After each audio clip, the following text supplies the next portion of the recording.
ocasión y más, el día de hoy tenemos un nuevo tema de anatomía denominado el sistema óseo y justamente vamos a ver la primera parte del sistema óseo. Quien les habla es el profesor Edwin Paucar Montenegro y vamos a dar inicio a este tema. En definición, ¿qué es el sistema óseo? Va a ser un conjunto de estructuras rígidas, lo que nosotros llamamos huesos. Estos huesos van a estar unidos mediante tejido conectivo, acuérdate. Y también, bueno, este tejido conectivo está formado por células muy especializadas. Tenemos que en sus principales funciones tenemos que es el soporte, el sostén, el apoyo para órganos blandos, ejemplo, para músculos, vísceras y también para que ahí se puedan alojar otras estructuras como por ejemplo en el cerebro, en el cráneo, se aloja nuestro encéfalo. Entonces también sirven ahí para que como estructuras de resistencia, estructuras de sostén. Su otra función es la protección, evita lesiones o algunos órganos, por ejemplo en el cráneo, en la columna vertebral, en la caja torácica. Allí evita justamente lesiones. Por ejemplo, un golpe directo a nuestro corazón le causaría mucho daño. Para eso están las costillas que van a proteger esa estructura, ese órgano que es el corazón. También tiene la función de movimiento, aunque no lo hace solo, sino que su función no es tanto el movimiento, sino constituye las palancas para que pueda realizarse el movimiento, ya que el movimiento es el conjunto de acción entre el músculo que realiza la contracción y en este caso los huesos, que es donde se alojan los músculos y van a en conjunto realizar el movimiento. Pero en este caso solamente el sistema óseo forma las palancas, la estructura donde se va a asociar con los músculos. También almacenamiento, guarda calcio, fósforo y grasa.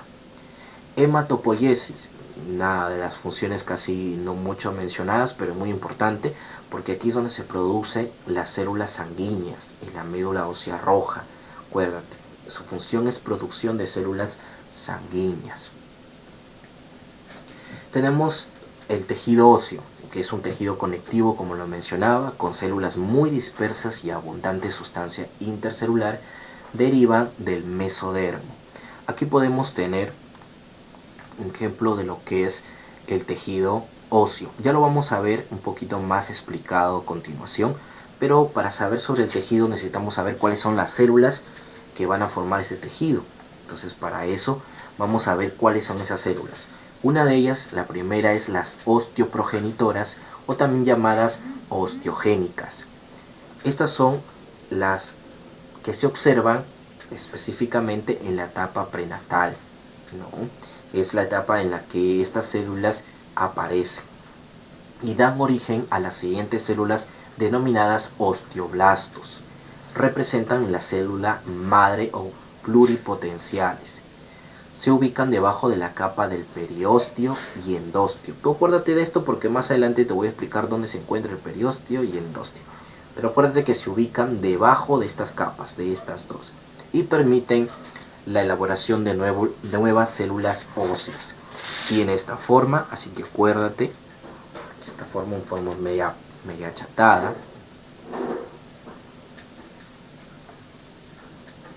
Tenemos los osteoblastos, que secretan una proteína de colágeno y sales minerales para la formación del hueso. No se reproducen, quiere decir que todas ellas derivan de las osteoprogenitoras y dependen de ellas. Representan a las células jóvenes del sistema óseo.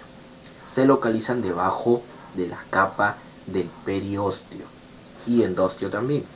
Cuando la matriz se osifica, ¿no?, se llena de calcio, se va a convertir en los osteocitos. Bien, acuérdate de esto. Los osteocitos no se reproducen. Es la célula madura del tejido óseo y constituye la verdadera y representativa célula ósea. Es en forma de estrella, se le encuentra en una cavidad en su interior llamada osteoplasto u osteocele, acuérdate de esto también, y se comunican entre sí a través de los canalículos calcófonos. Aquí tenemos el ejemplo, como te mencionaba, tiene forma de estrella, con una forma estrellada. Y por último tenemos a la cuarta célula, que son los osteoclastos. Se desarrollan a partir de los monocitos circulares, son de gran tamaño y multinucleadas, o sea, tienen diferentes núcleos, participan en la reabsorción ósea, o sea, la degradación del tejido óseo, justamente para que se elabore nuevo tejido. Se encuentran al interior de una cavidad llamada lagunas de Hooft. Acuérdate, Hooft. Y aquí tenemos, si te das cuenta, es diferente a las demás y tiene muchos núcleos. Algo importante es el movimiento de la matriz ósea con la finalidad de salir calcio de la sangre o que ingrese el calcio al hueso. Esto es importante. ¿Cómo lo hace? De esta manera, mira. Cuando hace falta calcio en la sangre, se va a activar la hormona paratiroidea o paratormona. Esta hormona activa los osteoclastos, o sea, estos exactamente, que van a permitir el incremento de calcio en la sangre, pero cuando esto es muy alto, se produce lo que es una hipercalcemia. Ahora, cuando están muy altos los niveles de calcio en la sangre, se va a activar otra hormona, que es la calcitonina. Esta calcitonina le manda la señal a los osteoclastos, le dice, oye, detente ya de una vez, hay mucho calcio en la sangre. Entonces comienza a disminuir el calcio sanguíneo. Ahora, si esto no se controla y disminuye demasiado, se da una hipocalcemia. Bien. ¿Quiénes regulan a estas dos hormonas? Bueno, a la hormona paratiroidea o paratormona es elaborada por las glándulas paratiroides. Y la hormona calcitonina es elaborada por la glándula tiroides. Ahora, la composición química de los huesos. ¿De qué está formados nuestros huesos? Un 70% de las sustancias inorgánicas, como fosfatos de calcio y carbonatos de calcio. También tenemos las sales minerales, sales de calcio, sales fosforosos, sales de sodio, sales de potasio y sales de magnesio. Y acuérdate de algo muy importante, el fosfato de calcio, que es la sal más abundante que se representa bajo la forma de cristales de hidroxiapatita. Acuérdate, fosfatos de calcio. Pregunta que en una ocasión fue de examen de admisión.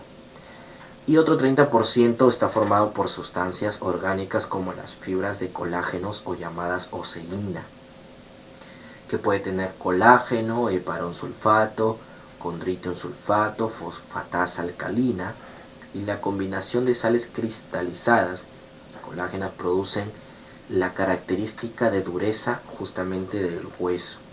¿Sí? Podemos tener, ¿no?, diferente distribución. Tenemos también el agua. Esto en 35% es orgánico, ¿no?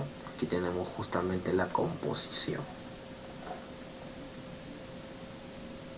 Tenemos la variedad de tejidos óseos. Tenemos el tejido óseo compacto o llamado denso, que es la parte externa del hueso, ¿no? Tiene escasos espacios, da lo que es la protección y el soporte, y está formado por un sistema de Havers o llamado osteonas, y aquí lo vamos a ver a continuación, ¿ya? También presenta aquí el conducto de Havers, conducto de Wolman, láminas óseas, los canalículos calcóferos y las líneas de Van Euler. Tenemos también el tejido óseo esponjoso llamado trabecular, que es la parte interna del hueso, y muchos espacios llenos de médula ósea roja. Mira, aquí tenemos un hueso esponjoso. Está lleno de trabéculas, por eso se llama trabecular, bastantes espacios o cavidades. En cambio, el hueso compacto no presenta estas cavidades, estos orificios, pero sí presenta una estructura, lo que nosotros llamamos el sistema de Havers. Esta estructura, que lo vamos a ver más detenidamente acá, mira, acá está. Este es el tejido óseo esponjoso y este es el compacto. ¿Te das cuenta? Es completamente distinto. Y aquí justamente encontramos, ¿no?, todo esto es un sistema de Havers, toda esta parte es un sistema de Havers, y también tenemos todo este círculo que al final va a formar los canales de Havers, ya aquí que están en la parte media, ¿no? Acá tenemos también las lagunas donde se encuentran algunos de las células que habíamos mencionado. Bien, Tenemos las arterias, tenemos las venas y el nervio que están en la parte media y se transportan a través de estos canales al resto del hueso. Acá tenemos por ejemplo un osteocito que está dentro de la laguna, acuérdate de los osteocitos. ¿Ya?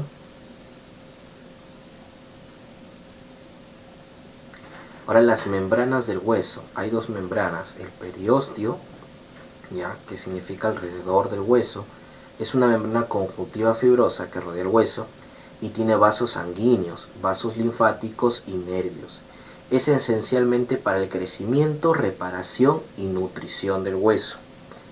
Y también tenemos el endostio, que es la parte ya interna. Endostio viene endo de adentro. Ya es una capa de células osteoprogenitoras y osteoblastos que recubren la cavidad medular. Bien, aquí en esta imagen lo vamos a poder observar con mucho mejor claridad. Mira, el periósteo, capa externa, todo lo externo que cubre al hueso, es la última membrana que cubre al hueso.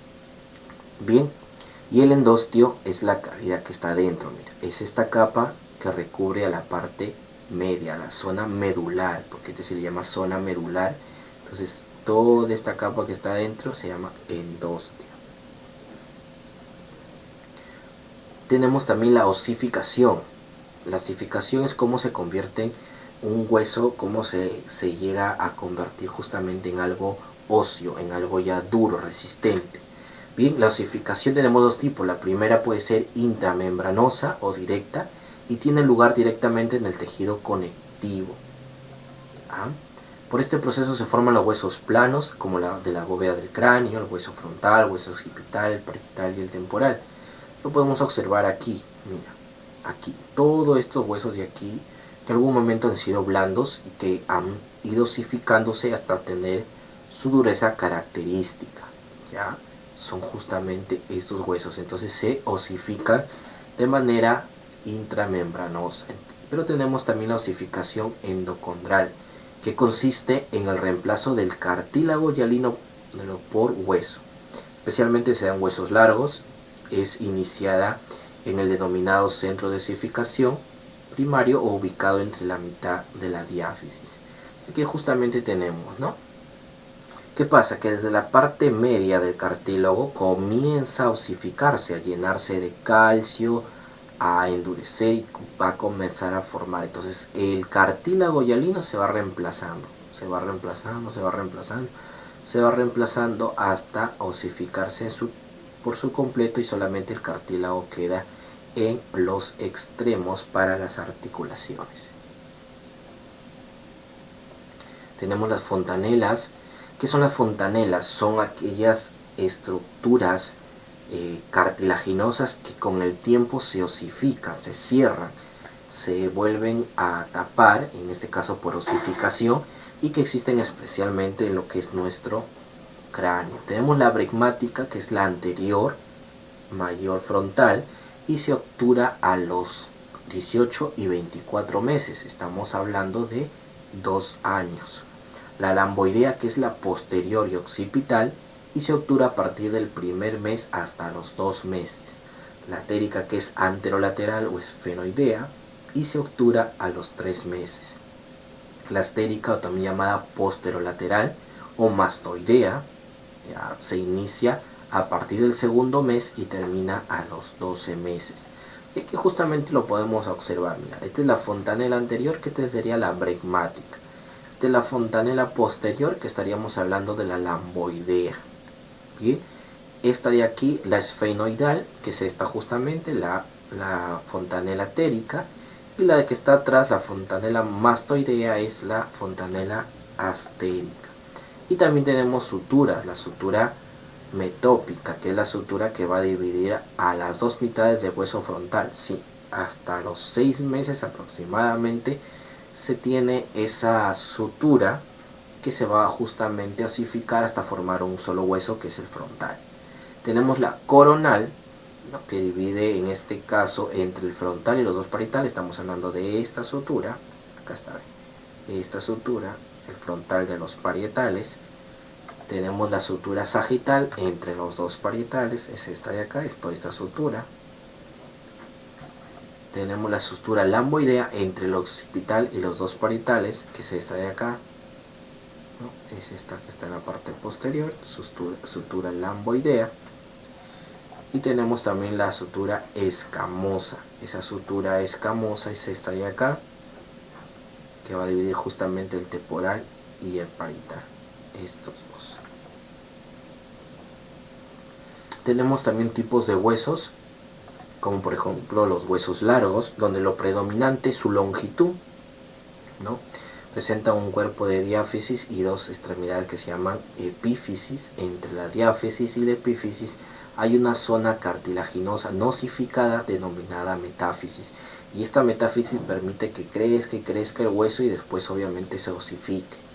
En los huesos planos se encuentran formados por cavidades y presentan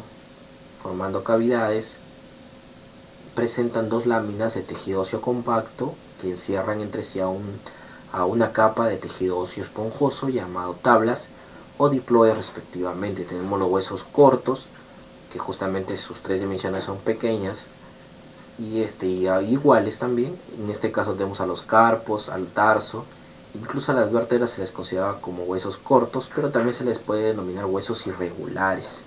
Acá tenemos un ejemplo de hueso plano, hueso largo, hueso corto, aquí un irregular y un sesamoideo, y aquí justamente vamos a ver algunos ejemplos de ellos.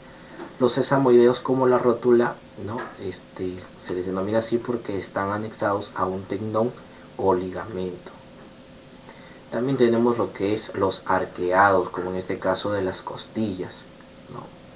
Tenemos también los neumáticos que poseen cavidades o senos, como los senos en este caso nasales, ¿no? Son cavidades, son huesos que presentan una cavidad. Tenemos al radiado, que es el cuerpo voluminoso y prolongaciones óseas, como por ejemplo el esfenoides, que lo vamos a ver más adelante. Tenemos también sutural o gorniano, o también llamado hepactal o hueso de los incas, y aquí justamente lo vamos a ver. Mira, es este de acá, este es el conocido como hueso de los incas. Y el papiraceo, que está formado por láminas óseas, como por ejemplo el vómer, y el etmoides, como lo podemos observar acá. Acá tenemos el vómer y el etmoides, ¿no? Su lámina perpendicular. Esto formaría lo que es el papiraceo.